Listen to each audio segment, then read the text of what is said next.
along with the show, there's a map of Poland, and that points to each location that we've been to, starting from Gdansk on the Baltic and then going down to Warsaw and visiting sites around there, and then finally to Krakow, where we went to Auschwitz and spent the whole day.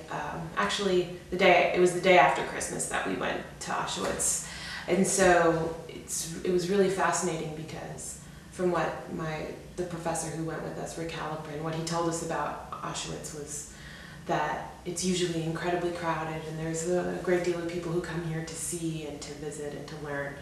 And the day after Christmas it was desolate, which is what I imagined a lot of these places to be like. And so when I took these photographs of Auschwitz and of all of the other places we went to, I really tried to concentrate on that, how desolate these places were and how dreary and cold and dark it was. And so that's kind of a general theme throughout, but something that I really saw there at Auschwitz.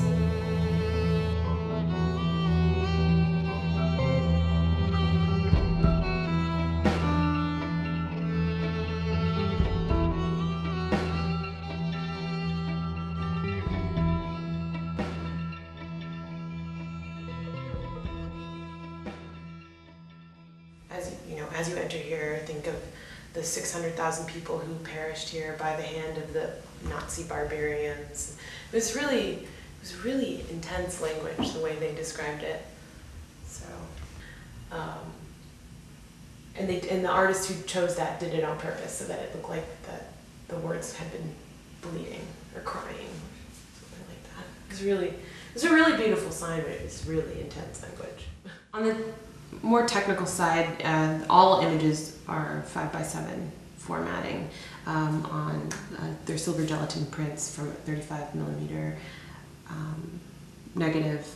I went to Poland with a Leica M6 50mm lens, and my reasons for doing that was just because it's a very small, light camera, very inobtrusive, that I could go into these sites and kind of just snap away wherever I wanted to. And it was also, the size of them, I really wanted them to be really small so that people could have a more intimate look with each image. Because it's a show of 30 images, so it's kind of a lot to take in. But I think on a smaller scale, it just makes them that much more rich, especially from a small negative. The black background with the linen kind of just lets the image stand there alone. And I think that's about it. I just really wanted it to be really intimate for each individual person, so that was most of my technicalities, thinking through those logistics.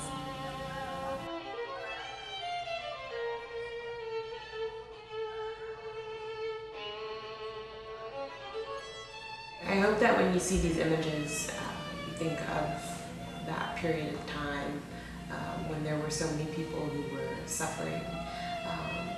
And you think about how this is considered one of the biggest travesties of the 20th century.